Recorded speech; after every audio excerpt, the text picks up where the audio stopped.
জনাব তারেক রহমান দেখলাম বাংলাদেশের গতকালকে এক কৃষককে ডেকে নিয়ে মঞ্চের পাশে বসিয়ে তার সাথে কুশল বিনিময় করতেছেন। নেট জুড়ে তার এই দৃশ্য দেখে ভাইরাল হয়ে গেছেন। একটা বাংলাদেশের এত বড় একজন প্রধানমন্ত্রী যার কাছে যাইতেই মানুষ হিমশিম খায়, সে একজন সাধারণ কৃষককে ডেকে নিয়ে প্রধানমন্ত্রী স্টেজে তার পাশে বসিয়ে তার সাথে কুশল বিনিময় করতেছেন। সাধারণ একজন কৃষককে জনগণের মজলিস থেকে উঠাই নিয়ে তার চেয়ারের পাশে বসাই দিয়ে তার সাথে কুশল বিনিময় করতেছেন। জনগণ তো মুগ্ধ হয়ে যাচ্ছেন তার ব্যবহার দেখে। ও ভাইয়েরা আমার, ও বন্ধুরা আমার, ভালোটাকে ভালো বলতে হয়, মন্দটাকে মন্দ বলতে হয়। জনাব তারেক রহমান, আপনি আমাদের বাংলাদেশের প্রধানমন্ত্রী, যেভাবে রাষ্ট্র পরিচালনা করতেছেন এইভাবে যদি করেন, ইনশাআল্লাহ বাংলাদেশের 18 কোটি জনগণ আপনার পাশে থাকবে।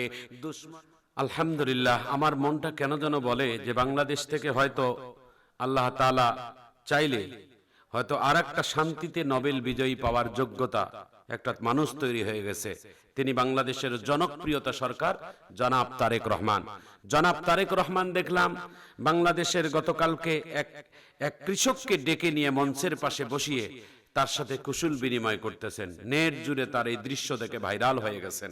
একটা বাংলাদেশের এত বড় একজন প্রধানমন্ত্রী যার কাছে যাইতেই মানুষ হিমশিম খায়, সে একজন সাধারণ কৃষককে ডেকে নিয়ে প্রধানমন্ত্রী স্টেজে তার পাশে বসিয়ে তার সাথে কুশল বিনিময় করতেছেন, তার সাথে হাসতেছেন। একজন বাংলাদেশের প্রধানমন্ত্রীতে এমন বিনয়ী মানুষের হওয়া দরকার যেন সকল জনগণের দুঃখ কষ্ট যেন তিনি বুঝতে পারে।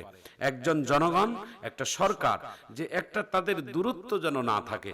হযরতে উমর রাদিয়াল্লাহু তাআলা আন, তিনি রাষ্ট্রীয় খেলাফত চলাকালীন হযরতে উমর রাদিয়াল্লাহু তাআলা আন তার এক গোলামকে তিনি নিয়ে জেরুজালেমে যাচ্ছিলেন। জেরুজালেমে যাওয়ার পথিমধ্যে হযরতে উমর রাদিয়াল্লাহু তাআলা আনহু তার খাদেম, তার গোলামকে বলছিলেন, এই গোলাম, তোমার সাথে কিন্তু আমার সত্য বলে কি, জেরুজালেম যাওয়া পর্যন্ত আমি যে বালুর উপর দিয়ে মরুভূমি দিয়ে যাব, আমি শুধু একাই উঠে চড়ব তা হবে না।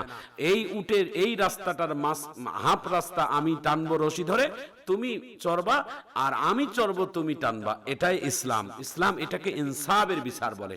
আমাদের বাংলাদেশের প্রধানমন্ত্রী জনাব তারেক রহমান, যেটা আমরা বিভিন্ন সময় দেখি, পায়ে হেঁটে সচিবালয়ে যাচ্ছে, পায়ে হেঁটে বিভিন্ন ভার্সিটিতে যাচ্ছে, পায়ে হেঁটে বিভিন্ন অফিস আদালত করার জন্য যাচ্ছে।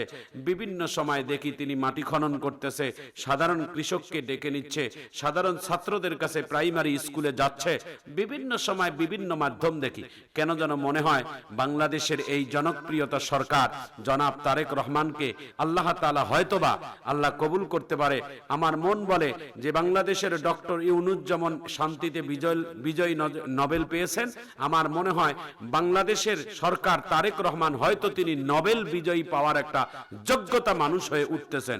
যদি কোনো ষড়যন্ত্রের শিকার না হয়, হয়তোবা আল্লাহ তাআলা সারা পৃথিবীতে একটা জনপ্রিয় একজন শাসক হিসেবে আল্লাহ তাআলা কবুল করতে পারেন।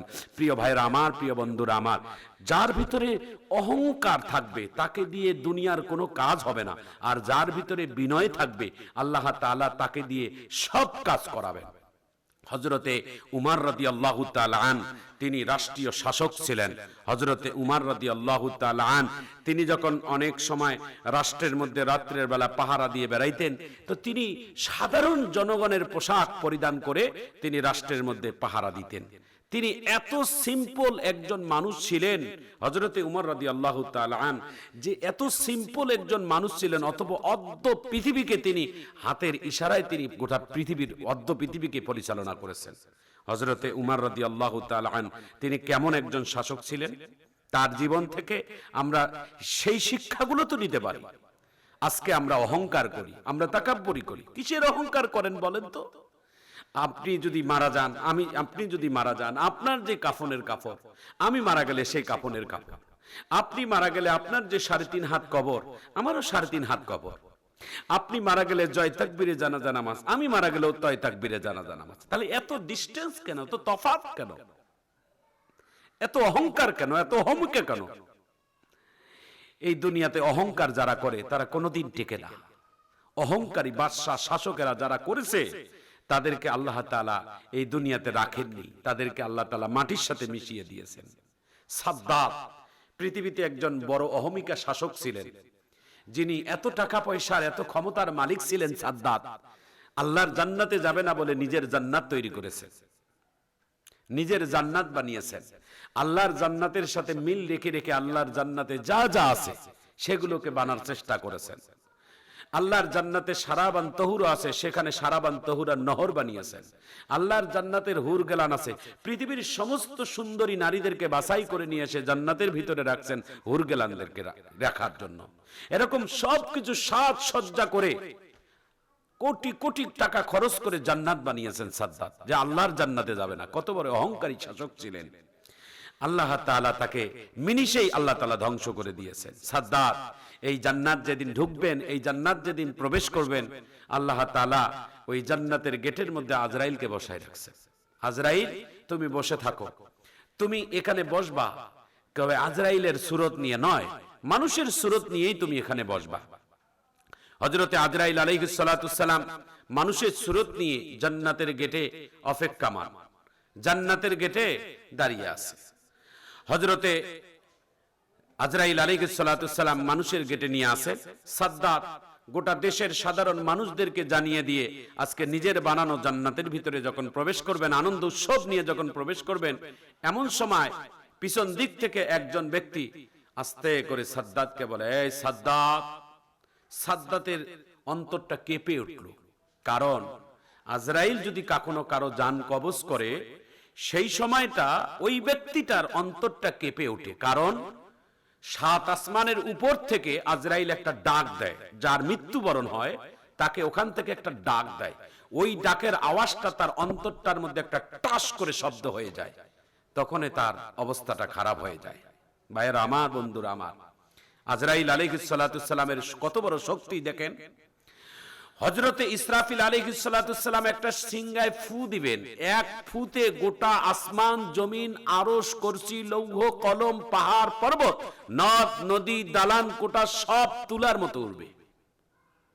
একটা ফুয়ের শক্তি কত! একটা মানুষের মুখের ফু আর হাতের শক্তি কত বেশি! এই যে মুখের ফু দিয়ে কি আমরা এই মাইকের লাউডস্পিকারটা নড়াইতে পারলাম? কিন্তু হাত দিয়ে নড়াইতে হবে। তাহলে ইসরাফিলের মুখের ফুয়ের কত শক্তি, যে তার মুখের ফুয়ের শক্তিতে গোটা পাহাড় পর্বত তুলার মতো উঠবে, অথচ তার হাতের শক্তি এখনো ব্যবহার করে নাই। তাহলে ইসরাফিলের মুখের ফুয়ের যদি শক্তি এত বেশি হয়, তাহলে আজরাইলের শক্তি কত বেশি, যে আজরাইল আপনার আমার জান কবজ করবে। ভাইয়েরা আমার, বন্ধুরা আমার, হযরতে আজরাইল আলাইহিস সালাতুস সালাম যেই দিন যার জান কবজ করবে, আজরাইল আলাইহিস সালাতুস সালামকে তার কাছে আশা লাগে না। আজরাইল আলাইহিস সালাতুস সালাম বলেন, গোটা পৃথিবীটা আমার কাছে একটা ভাতের প্লেটের মতো। একটা মানুষের সামনে প্লেট থাকলে, খাবারের দানা থাকলে, তার ইচ্ছা মতো হাত দিয়ে উঠাই নিয়ে মুখের মধ্যে চিবিয়ে খায়। আল্লাহ তাআলা বলেন, গোটা পৃথিবীর মাখলুকগুলো আমি আজরাইলের কাছে একটা থালার মতো রাখছে, যেখানে সমস্ত মানুষের রূহগুলোকে আমি ওখান থেকে এক জায়গা থেকে টান দিয়ে নিয়ে আসি। ভাইয়ের আমার, বন্ধুরা আমার, এই আজরাইল কাউকে জান কবজ করার জন্য এসে যদি একটা ডাক দেয়, একটা চিৎকার দেয়, সেই ডাকের চিৎকারটা পৃথিবীর কোন মানুষ না শুনতে পারলেও একজন শুনতে পায়, যার জান কবজ হবে তাকেই সেই শুনতে পায়। তো আজরাইল আলাইহিস সালাতুস সালাম সাদ্দাতকে যখন নাম ধরে ডাক দিয়েছেন, তখন সাদ্দাতের অন্তরটা কেঁপে উঠেছে। সাদ্দাত কেঁপে উঠেছে।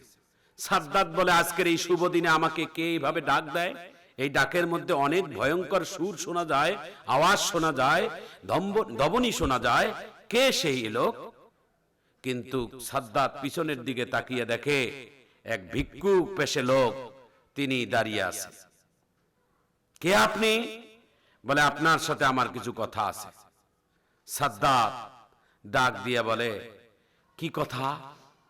আজকের এই শুভ দিনে তুমি আমাকে এই দরজার মধ্যে বাধা দিলা? তা যাই হোক, তুমি কি কথা বলবা? সাদ্দাত যখন কান আগিয়ে দিলেন, আজরাইল আলাইহিস সালাতুস সালাম আস্তে করে তিনি সাদ্দাতের কানে বলছেন, কুল্লু নাফসিন যায়িকাতুল মাউত, আমি তোমার জান কবজ করব, আমার নাম মালাকুল মউত, আমার নাম আজরাইল। সঙ্গে করে সাদ্দাত তার ঘোড়ার পিঠ থেকে পড়ে গেলেন। আমার ভাইয়েরা, আমার বন্ধুরা, আজরাইল আলাইহিস সালাতুস সালামকে একটু আরজি করছিলেন, ওগো আজরাইল, আল্লাহর হুকুম ঠিক, কিন্তু তোমার হাতেও তো কিছু পার্সোনাল ক্ষমতা থাকার কথা। তুমি যদি আমাকে একটা মিনিট সময় দাও, আমি এত বিশাল জান্নাত বানাইছি, আমি আল্লাহ, আমি নিজের জান্নাতটা একবারও দেখি নাই। এই জান্নাতটা একটাবার দেখার সুযোগ তুমি আমাকে একটু করে দাও, আমি শুধু একবার দেখব আমার জান্নাত আমি কিভাবে বানাইছি, আমি কোনোদিন দেখি নাই। আজরাইল আজরাইল ডাক দিয়া বলে, না না, এই সুযোগটুকু আল্লাহ তাআলা আমাকে দেয় নাই, আর পার্সোনাল ক্ষমতা আমার হাতে নাই। কাউকে এক সেকেন্ড সময় দেওয়া আমি আজরাইলের কোনো পাওয়ার নাই, এটা আল্লাহ তাআলার সিদ্ধান্ত, এটা আমার কোনো ক্ষমতা নাই। সুতরাং তুমি আর এক সেকেন্ডও তোমার বানানো জান্নাত দেখার তোমার সুযোগ নাই।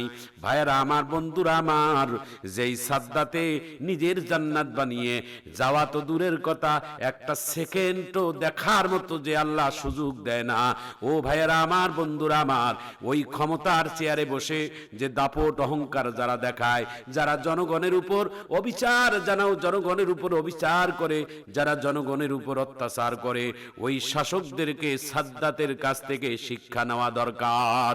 500 বছর ফেরাউন শাসন করছিলেন, ফেরাউনের একটা দিনের জন্য তার কোনোদিন জ্বর হয় নাই, মাথা ব্যথা হয় নাই, গোটা পৃথিবীর রাজত্বের বাদশাহী তার মধ্যে ছিল। কিন্তু সেই ফেরাউন নিজেকে রব বলেছে। ওই ফেরাউনের মৃত্যু হয়েছে নীল নদের মধ্যে, পানির মধ্যে চুবন খেয়ে, তার পানি খেয়ে মৃত্যুবরণ হয়েছে। পৃথিবীর সব মানুষের লাশ পচন হয়ে গেছে, ফেরাউনের লাশ কোনোদিন পচন হয় নাই। কারণ আল্লাহ তাআলা এই ফেরাউনের অহংকার কিয়ামত পর্যন্ত সাধারণ মানুষের কাছ থেকে, সাধারণ মানুষেরা যেন ফেরাউনের অহংকার থেকে যেন শিক্ষা নিতে পারে, যে পৃথিবীতে যারা অহংকার করে তাদেরকে আল্লাহ তাআলা এইভাবেই তাদেরকে লাঞ্ছিত করে। ভাইয়েরা আমার, বন্ধুরা আমার, বাংলাদেশের প্রধানমন্ত্রী জনাব তারেক রহমান, তিনি জনপ্রিয়তার সরকার, যিনি সাধারণ মানুষের জনগণের সরকার।